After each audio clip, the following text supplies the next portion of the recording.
அக்கா ரோஜா எப்படிக்கா இருக்கா? அவளை ரொம்ப அடிச்சிட்டாரா? ரொம்ப கொடுமைப்படுத்தினாராக்கா? என்னக்கா பண்றா? உள்ள தூங்கிட்டு இருக்காளா? அக்கா ஒரே ஒரு வாட்டி அவளை பாத்துக்கிறேன்க்கா. ஐயோ ஜோஸ்வின், ரோஜா வீட்டுக்கே வரலாமா? இவர் மட்டும் தான் வீட்டுக்கு வந்தாரு. நான் ரொம்ப நேரமா கேட்டுக்கிட்டு இருக்கேன், ரோஜா எங்க ரோஜா எங்கன்னு. பதிலே சொல்ல மாட்டேங்கிறாரு. அவளை காணோம். அவ எங்க போனானோ தெரியல. இவர் எங்கேயாவது கொண்டு போய் மறைச்சு வச்சுட்டாரானோ தெரியல. வீட்டுக்கே வரல ஜோஸ்வின். ஐயோ அக்கா, என்ன சொல்றீங்க? ஆமாமா, அவ போனுக்கு போன் பண்ணி பார்த்தா சுவிட்ச் ஆஃப்னே வருது. ரொம்ப நேரமா அவர்கிட்ட கெஞ்சன சொல்லுங்க சொல்லுங்கன்னு எதையுமே வாயை திறந்து சொல்ல மாட்டேங்கிறாரு. ராஜாவையும் போலீஸ் அரெஸ்ட் பண்ணிட்டாங்களாமே. அவர் வெளியே வந்துட்டாரா? அவர் வெளியே வந்துட்டாருக்கா. வீட்டுக்கு கூட்டிட்டு வந்துட்டோம். இப்ப அவருதான் ரோஜாவை போய் பார்த்து நல்லா இருக்காளான்னு பார்த்துட்டு வர சொன்னாரு. இங்க வந்தா நீங்க என்னென்னமோ சொல்றீங்க. எங்களுக்கு ரொம்ப பயமா இருக்கு. ரோஜா எங்க தான் போனா? தெரியலம்மா. ரோஜா இப்ப என்ன பண்றா, எங்க இருக்கா, எதுவுமே எனக்கு தெரியாது. படுபாவி பைய, பிள்ளைய பொத்தி பொத்தி வளர்த்த இப்படி போட்டு அடிச்சுட்டானே. தம்பி மாதிரியா பார்த்தேன், பெத்த புள்ள மாதிரி வளர்த்தேன். பள்ளிக்கூட கூட போக விடாது எங்க அம்மா. கொண்டாந்து என் மடியில போட்டுட்டு வேலைக்கு ஓடிரும். நான் குளிக்க வச்சாதான் குளிச்சுக்குவான். நான் சோறு ஊட்டினாதான் சாப்பிடுவான். நான் தாலாட்டு பார்த்தாதான் தூங்குவான். அப்படி பார்த்து பார்த்து வளர்த்த இப்படி போட்டு அடிச்சு வச்சிருக்காருங்களே. அண்ணி, மாமாக்கு ஒண்ணும் இல்ல. கார்த்திக் ஃபுல்லா செக் பண்ணிட்டாரு. நீங்க ஒண்ணும் வருத்தப்படாதீங்க. உடம்புக்கு வேணா ஒண்ணும் இல்லாம இருக்கலாம் கண்மணி. ஆனா அந்த நிலைமையில நான் அவனை பார்க்கும்போது எனக்கு மனசுக்கு எவ்வளவு கஷ்டமா இருந்துச்சு தெரியுமா? எல்லாரையும் விட தம்பி எவ்வளவு கஷ்டப்பட்டிருப்பான். அவனுக்கு எவ்வளவு அவமானமா இருந்திருக்கும். ஜெயிலுக்குள்ள கொண்டு போய் போட்டுட்டானே. என் தம்பி அப்படி என்ன பாவம் பண்ணா? அண்ணி அழாதீங்க அண்ணி. நீங்க தான் ராஜா மாமாக்கு தைரியம் சொல்லணும். நீங்களே இப்படி அழுதீங்கன்னா அவர் இன்னும் உடஞ்சிருவார் அண்ணி. செம்பு அம்மா மூச்சு வாங்க. அக்கா, ஏன் இப்படி ஓடி வரீங்க? ஜோஸ்பின், அந்த ரோஜா பொண்ணை பாத்தியாமா? எப்படி இருக்குது? நல்லா இருக்குதா? அது எதுவும் அடிக்கடி வாங்கலையே? ஐயோ அக்கா, அத சொல்லதான் இவ்வளவு வேகமா ஓடி வரேன். அந்த வீட்டுல அந்த பிள்ளையவே காணோம்க்கா. ஜோஸ்பின், என்னமா சொல்ற? ஆமாக்கா, அங்க சென்னையில போலீஸ் ஸ்டேஷன்ல நம்ம கண்ணு முன்னாடி தானே அந்த பிள்ளைய இழுத்துட்டு வந்தாரு. இங்க வந்து கேட்டா அவங்க அண்ணன் ரோஜாலாம் இங்க இல்ல கிளம்புன்னு சொல்றாரு. சரி, அவர் தான் போய் சொல்றாருன்னு விஜய் அண்ணிக்கிட்ட கேட்டா அவங்களும் அதை தான் சொல்றாங்க. அந்த அண்ணன் மட்டும் தான் வந்துச்சான், ரோஜா வரலையா. ஐயோ எனக்கு பயமா இருக்குக்கா. அவர் ஏதாவது ரோஜாவை பண்ணிட்டாரா இல்ல வேற எங்கேயாவது ஒளிச்சு வச்சிருக்காரான்னு கூட தெரியலக்கா. அக்கா, என்னக்கா இப்படி ஆயிடுச்சு? ஐயோ, இப்ப நம்ம எங்க போய் ரோஜாவை தேடுறது? அத்தா கண்மணி, எனக்கு ஒண்ணும் புரியல. அவர் அப்படி சொன்னதை கேட்டதுல இருந்து எனக்கு பக்கு பக்கு நடிச்சுக்குது மனசு. அந்த ஆள் வேற சும்மா விட மாட்டாரு. விஷயம் வேற தெரிஞ்சிருச்சு. எனக்கு என்ன பண்றதுனே தெரியல. நீ நவுரு, நான் ராஜாண்ட போய் சொல்லிட்டு வரேன். அக்கா ஒரு நிமிஷம் இருங்க. அக்கா, மாமாவே இப்பதான் ஒரு பெரிய பிரச்சனையில இருந்து மீண்டு வெளியே வந்திருக்காரு. அவருக்கு காலு தலையெல்லாம் அடிபட்டிருக்கு. கொஞ்சம் ரெஸ்ட் எடுக்கட்டும்க்கா. இப்போதைக்கு ராஜா மாமாக்கு இந்த விஷயம் தெரிய வேண்டாம்க்கா. கண்மணி, என்ன சொல்ற? நம்மளுக்கு மட்டும் தான் இந்த விஷயம் தெரியும். நம்மளுக்கு மட்டும் தெரிஞ்சு நம்ம என்ன பண்ண முடியும்? ராஜாண்ட சொன்னா ஏதாவது முயற்சி பண்ணுவார்ல அவளை தேட. அக்கா ப்ளீஸ், நான் சொல்றது புரிஞ்சுக்கோங்க. நம்ம ஜோசப் அண்ணன்ட்ட சொல்லுவோம். எல்லாரும் சேர்ந்து தேடுவோம். ராஜா மாமாக்கு மட்டும் தெரிய வேணாம்க்கா. அவர் தெரிஞ்சா ரொம்ப கஷ்டப்படுவாரு. அவர் காலை பாத்தீங்களா? காலு சுத்தமா நடக்க முடியல. நொண்டி நொண்டி தான் நடக்கிறாரு. அவரால் என்ன பண்ண முடியும்னு நினைக்கிறீங்க? ஆமா ஜோஸ்பின், கண்மணி சொல்றது கரெக்ட் தான். ஏற்கனவே ரோஜா அவங்க அண்ணனுக்கு விஷயம் தெரிஞ்சிருச்சுன்னு நினைச்சு ரொம்பவே கஷ்டப்பட்டுட்டு இருக்கான். இதுல இந்த விஷயத்த வேற சொன்னா அவன் ரொம்ப மனசு உடஞ்சு போயிருவான் ஜோஸ்பின். அவனை என்னால ஏற்கனவே பார்க்க முடியல. இதுல இந்த விஷயம் தெரிஞ்சு அவன் ரொம்ப வருத்தப்பட்டு இருந்தானா இதுக்கப்புறம் அவனை என்ன சுத்தமா பார்க்க முடியாது. ஆனா இருந்தாலும் அது தப்பு இல்லையாக்கா? எப்படியாவது தெரியப்படுத்தணும்ல. அப்புறம் எப்படிதான் அவளை கண்டுபிடிக்கிறது? அக்கா கொஞ்சமாவது புரிஞ்சுக்கோங்க. இங்க நீங்க இருக்கீங்க, நான் இருக்கேன், செம்பாக்கா இருக்காங்க, கார்த்திக் இருக்காரு, ஜோசப் அண்ணா இருக்காங்க. இத்தனை பேர் இருக்கோம்ல. நம்ம எல்லாரும் சேர்ந்து ரோஜாவை கண்டுபிடிச்சிடலாம்க்கா. ப்ளீஸ்க்கா, ராஜா மாமாட்ட மட்டும் சொல்லாதீங்க. எனக்கு மனசுக்கு சரியா படலமா. ஆனா நீங்க ரெண்டு பேரும் இவ்வளவு தூரம் கேட்டுக்கிறதுனால நான் ராஜாண்ட எதுவும் சொல்லல. ரொம்ப தேங்க்ஸ்க்கா. ராஜா மாமா வந்து கேட்டாருன்னா ரோஜா நல்லா இருக்கா, எந்த பிரச்சனையும் இல்ல. ஆனா அவங்க அண்ணன் எங்கேயும் வெளியே போக கூடாதுன்னு சொல்லிட்டாரு. போன் எல்லாம் புடுங்கி வச்சுட்டாரு, சுவிட்ச் ஆஃப் பண்ணி வச்சுட்டாரு. அவளை வீட்டுக்குள்ளேயே வச்சு அடைச்சு வச்சிருக்காருன்னு மட்டும் சொல்லிருங்க. சரிம்மா, அப்படியே சொல்லிடுறேன். அக்கா, அவங்க அண்ணிய தனியா பார்க்க முடியுமா? அவங்க அண்ணன் வேலைக்கு போனதுக்கு அப்புறம் நம்ம வேணா அவங்க வீட்டுக்கு போயிட்டு வரலாம். சரிக்கா. ஐயோ கடவுளே, என் தம்பிக்கு ஏன் இவ்வளவு பிரச்சனையை கொடுக்குற? அவனுக்கு பிரச்சனை மட்டுமே தான் வாழ்க்கையா இருக்குது.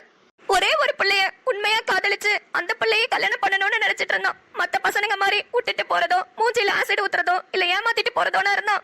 இவன் நல்ல பையனா தானே இருந்தான். எந்த கெட்ட பழக்கமுமே இல்லாத தூய்மையான பையன். அவனுக்கு போய் இவ்வளவு கஷ்டத்தை கொடுக்குறியே கடவுளே. அண்ணி கவலைப்படாதீங்க.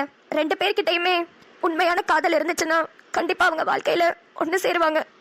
ரோஜாக்கும் ராஜா மாமாக்கும் உண்மையான காதல் இருக்கு. அவங்க ரெண்டு பேரும் கண்டிப்பா ஒண்ணு சேருவாங்க. ரோஜாவை பார்த்துட்டு வர சொல்லி ஜோஸ்பின் கிட்ட சொல்லி அனுப்புனமே, அவ வந்து ஒண்ணுமே சொல்லல. ஒருவேளை ரோஜாக்கு ஏதாவது பெரிய பிரச்சனையா இருக்குமோ? ஜோஸ்பின் கீழே தான் இருப்பான். நம்மளே போய் கேட்போம். சின்னவாண்டு, 4 நாளா சென்னையில இருப்போன்னு காயெல்லாம் தீத்துட்டு தாமா வந்தேன். இப்ப சமைக்கிறதுக்கு கூட காய் இல்ல. நீயும் கண்மணியும் போய் செத்த கடையில போய் காயெல்லாம் வாங்கிட்டு தம்பிக்கு மட்டன் சூப் வச்சு தரணும். அதுக்கு எலும்பு வாங்கிட்டு வரீங்களா? வாங்கிட்டு வரோம்க்கா. என்னென்ன வேணும்னு ஒரு லிஸ்ட் எழுதி கொடு. நானும் கண்மணியும் போயிட்டு வரோம். சரிம்மா. ஜோஸ்பின் அண்ணே, வாங்கண்ணே. எதுவும் வேணுமாண்ணே? இல்லம்மா, ரோஜாவை போய் பாத்தியா? அவ எப்படி இருக்கா? அவங்க அண்ணன் எதுவும் ரொம்ப டார்ச்சர் பண்றாரா? சொல்லுமா, நான் வேணா போய் பேசட்டா? அண்ணே, அது வந்துண்ணே. அக்கா தடுமாறாம பேசுங்க. அண்ணே, ரோஜாவை நான் போய் பார்த்தேனே. அவ ரொம்ப நல்லா இருக்கானே. உள்ள தூங்கிட்டு இருந்தா. அப்படியே பார்த்துட்டு விஜய் அண்ணிக்கிட்ட பேசிட்டு தானே வரேன். அது உண்மை தெரிஞ்சதுனால அவரு வீட்டை விட்டு வெளியே போக கூடாதுன்னு போன் எல்லாம் புடுங்கி சுவிட்ச் ஆஃப் பண்ணி ரூம்லயே அடைச்சு வச்சிருக்காருன்னு. மத்தபடி அவளை அடிக்கல, அவளை கொடுமையெல்லாம் படுத்தல. அவ ரூம்ல நல்லா தானே இருக்கா. அப்பா, இது போதுமா எனக்கு? இப்பதான் எனக்கு உயிரே வருது. ஆமா, ஃபோன் பண்ணி தரேன்னு சொன்னியே, ஏமா ஃபோன் பண்ணி தரல? அதான் சொன்னேனே, உள்ள ரூம்ல தூங்கிட்டு இருந்தானு. அதான் அவளை டிஸ்டர்ப் பண்ண வேணாமேன்னு விட்டுட்டேன். சரிம்மா, அவ நல்லா தூங்கி ரெஸ்ட் எடுக்கட்டும். நான் அப்புறமா அவகிட்ட பேசிக்கிறேன். மாமா, நீங்களும் தூங்கி ரெஸ்ட் எடுக்கணும் மாமா. உங்களுக்கு தலையில அடிபட்டிருக்கல, நீங்களும் கொஞ்ச நேரம் தூங்குங்க. மேல தூக்கமே வரமாட்டேங்குது கண்மணி. எனக்கு ஒரு மாதிரியாவே இருக்கு. அதான் கீழே வந்தேன். நான் கீழே இருந்துக்கிறேன். தம்பி, உனக்கு எலும்பு எடுத்துட்டு வந்து சூப்பு வச்சு தர தம்பி. கொஞ்சம் குடிச்சிட்டு நல்லா தூங்கி ரெஸ்ட் எடுப்பா. எதுக்குக்கா அதெல்லாம் ஒண்ணு வேணாம்க்கா. நான் குடுக்கறத மட்டும் நீ சாப்பிட்டுட்டு பேசாம இரு தம்பி. ஏன்பா இப்படி பண்ற? சரி குடு, வேணானா விடவா போறேன். சரி, நான் ஹால்ல உட்காந்துருக்கேன். கண்மணி, என்ன கண்மணி அவசரமா கால் பண்ணி வர சொன்ன? எதுவும் பிரச்சனையா? ஆமா கார்த்திக், ஒரு பெரிய பிரச்சனை. பெரிய பிரச்சனையா? என்னாச்சு? கார்த்திக், ரோஜாவை காணோம். ரோஜாவை காணோமா? என்ன இப்படி மொட்டையா சொல்ற? என்ன சொல்றேன்னு எனக்கு ஒண்ணும் புரியல. கார்த்திக், இவங்க எல்லாம் சென்னை போயிருந்தப்ப அங்க பெரிய பிரச்சனை ஆயிடுச்சுல. அப்ப ரோஜாவோட அண்ணன் ரோஜாவை கூட்டிட்டு இங்க வந்திருப்பாருன்னு நினைச்சு இவங்க எல்லாரும் கிளம்பி இங்க வந்துட்டாங்க. ராஜா மாமா ஜோஸ்பின் அக்காட்ட ரோஜா நல்லா இருக்காளான்னு போய் பார்த்துட்டு வான்னு சொன்னதுக்கு அவங்க போய் பார்த்துருக்காங்க. அப்பதான் அவங்களுக்கு உண்மை தெரிஞ்சிருக்கு. அவர் வரும்போது தனியா தான் வந்திருக்காரு, ரோஜாவை கூட்டிட்டு வரலையாம். சென்னையில போலீஸ் ஸ்டேஷன்ல ரோஜாவோட கிளம்பினவரு இங்க வீட்டுக்கு தனியா தான் வந்திருக்காரு. அதுக்கு நடுவுல என்ன ஆச்சு, என்ன நடந்துச்சு, ரோஜா இப்ப எங்க போனா எதுவுமே தெரியல கார்த்திக். அத அவங்க அண்ணன் கிட்ட கேட்டா, உங்களுக்கு இதெல்லாம் தேவையில்லாத வேலை, நீங்க கிளம்புங்கன்னு சொல்லி ஜோஸ்பின் அக்காவை துரத்தி விட்டுட்டாரு. கண்மணி, இந்த விஷயம் தெரிஞ்சு ராஜா எப்படி ரியாக்ட் பண்ணாரு? கார்த்திக், ஜோஸ்பின் அக்கா வேகமா ராஜா மாமா கிட்ட சொல்ல ஓடினாங்க. நான் தான் தடுத்து நிப்பாட்டி அவர்கிட்ட எதுவும் சொல்லாதீங்கன்னு சொல்லிட்டேன். ஆனா மாமா வந்து கேட்டாரு. அப்ப நாங்கெல்லாம் ரோஜா நல்லா இருக்கான்னு சொல்லி வச்சிருக்கோம் கார்த்திக். என்ன கண்மணி சொல்ற? அப்ப இந்த விஷயம் ராஜாவுக்கு தெரியாதா? இப்ப வரைக்கும் சொல்லலாமா வேணாமான்னு கூட தெரியல. சரி, நம்ம எல்லாரும் சேர்ந்து எப்படியாவது ரோஜாவை சீக்கிரமாவே கண்டுபிடிச்சிடலான்னு ஒரு நம்பிக்கையில தான் அவர்கிட்ட சொல்ல வேணான்னு சொன்னேன். இப்ப நம்ம எப்படி அவங்கள தேடி கண்டுபிடிக்கிறது? எங்க போய் தேடுறது? அதுல எனக்கு சுத்தமா ஐடியாவே இல்ல கார்த்திக். ஆனா எப்படியாவது அவளை கண்டுபிடிக்கணும். கண்மணி, ராஜா கிட்ட சொல்லாம இந்த பிரச்சனை பெருசாயிட போகுது. வேண்டாம் கார்த்திக், எனக்கு மாமாவை நினைச்சா ரொம்ப பாவமா இருக்கு. அவர் இப்பதான் ஜெயில இருந்து ரிலீஸ் ஆகி ஒரு பெரிய பிரச்சனையில இருந்து விடுபட்டு வந்திருக்காரு. மறுபடியும் ரோஜாவோட விஷயத்த சொல்லி இன்னொரு பிரச்சனை அவருக்கு ஏற்படுத்த வேணாமேன்னு பாக்குறேன். இல்ல, எனக்கு புரியல கண்மணி. இப்ப நம்ம எப்படி கண்டுபிடிக்கிறது? எங்க இருந்து ஆரம்பிக்கிறது? போலீஸ் கம்ப்ளைண்ட்டும் கொடுக்க முடியாது, ஏன்னா ரோஜாவோட அண்ணன் தான் போலீஸ். அதுக்கப்புறம் நம்ம எதை வச்சு எப்படி கண்டுபிடிக்கிறது? யோசிப்போம் கார்த்திக், ஏதாவது ஒரு வழி கண்டிப்பா நம்மளுக்கு கிடைக்கும். ரோஜாமா, நீ இப்ப என்னதான் நினைச்சிட்டு இருப்பேன்னு எனக்கு நல்லாவே தெரியும். தங்கம்மா, நான் நல்லா இருக்கேம்மா. நீ ஃபீல் பண்ணாம நல்லா சாப்பிட்டு நல்லா ரெஸ்ட் எடு. என்னால நான் நல்லா இருக்கேன்னு கூட உன்கிட்ட சொல்ல முடியல. ஒரு மெசேஜாவது பண்ணலான்னு பார்த்தா உன்னோட போனு உங்க அண்ணன் கிட்ட இருக்கா இல்ல உன்கிட்ட இருக்கா எதுவும் தெரியல. பரவாயில்ல தங்கம்மா, காதல்ல இந்த பிரிஞ்சிருக்கிற வலி கூட கொஞ்சம் சுகமா தான் இருக்கு. நீ சாப்பிட்டியா? நல்லா சாப்பிட்டு நல்லா தூங்கி நல்லா ரெஸ்ட் எடு. நீ நல்லா இருக்குன்னு ஜோஸ்பின் சொன்னதுக்கு அப்புறம் தான் எனக்கு கொஞ்சம் நிம்மதியா இருக்கு. சத்தியமா நான் ஜெயிலுக்கு போனதை நினைச்சு நான் வருத்தமே படல தங்கம்மா.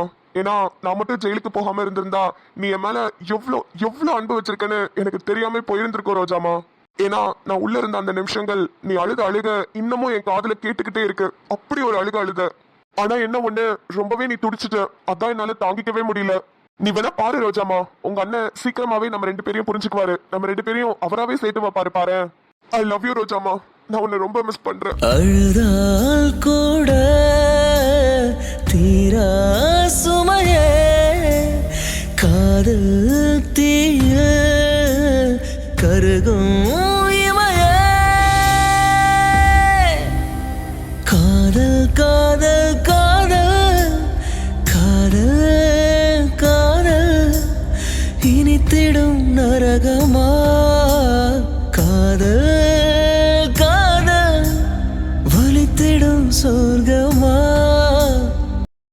என்ன ஆதி, நீ நினைச்ச மாதிரியே ஒரு பெரிய சம்பவம் பண்ணிட்ட. இப்போ சந்தோஷமா இருக்க போல. இல்ல மச்சான், என் மனசு இன்னும் முழுசா சந்தோஷம் அடையல. அதுக்கு இன்னொரு சம்பவம் பாக்கி இருக்கு. இன்னொரு சம்பவமா? அது என்னடா?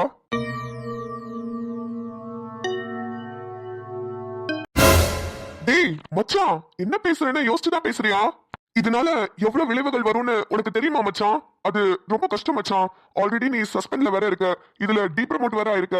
அப்புறம் வேலையை போயிடும் மச்சான், பாத்துக்கோ. டேய், இந்த வேலை போனாலும் எனக்கு கவலையே இல்லடா. ரொம்ப கெத்தா திமிரா சீனியர் இன்ஸ்பெக்டர் ஆஃப் போலீஸ்ன்ற சீட்ல இத்தனை வருஷமா உட்காந்துட்டு இருந்தேன். ஒரே மாசத்துல என்ன டீப்ரமோட் ஆக வச்சு 6 மாசம் சஸ்பெண்டும் வாங்கி கொடுத்துட்டா அந்த ரோஜா. சீனியர் இன்ஸ்பெக்டரா இருந்த அதே ஸ்டேஷன்ல என்னால சப் இன்ஸ்பெக்டரா கண்டிப்பா வேலை பார்க்க முடியாது மச்சான். எனக்கு அது பெரிய அவமானமா இருக்கும். அதனால எனக்கு வேலை போனாலும் ஐ டோன்ட் கேர். பட் அந்த ரோஜா என்கிட்ட மோதினதுக்கு லைஃப் லாங் கஷ்டப்படணும் மச்சான். சரி, அதுக்கு இப்போ என்ன பண்ண போற? அவளை எது பண்ணாலும் அவளுக்கு பெருசா வலிக்காது மச்சான். எங்க அடிச்சா எங்க வலிக்கும்னு அன்னைக்கு நான் நல்லாவே பார்த்தேன். அன்னைக்கு அவனை ஜெயில தூக்கி வச்சப்ப என்ன கதறுனா ஒரு நிமிஷம் எனக்கே ஒரு மாதிரி எமோஷனல் ஆயிடுச்சு. ராஜா தான் ரோஜாவோட வீக்னஸ் பாயிண்ட்னு எனக்கு நல்லாவே தெரிஞ்சிருச்சு. சோ ராஜாவே தூக்கிட்டா checkmate. என்னங்க, என்ன? உங்களை கெஞ்சி கேட்டுக்கிறேன், தயவு செஞ்சு சொல்லுங்க, ரோஜா எங்கங்க போனா? அவளை எங்கங்க மறைச்சு வச்சிருக்கீங்க? சொல்லுங்கங்க. ஏய், உன்கிட்ட என்ன சொன்னேன்? அவளை பத்தி இங்க பேசாதன்னு சொன்னல. என்னங்க சொல்லுங்கங்க.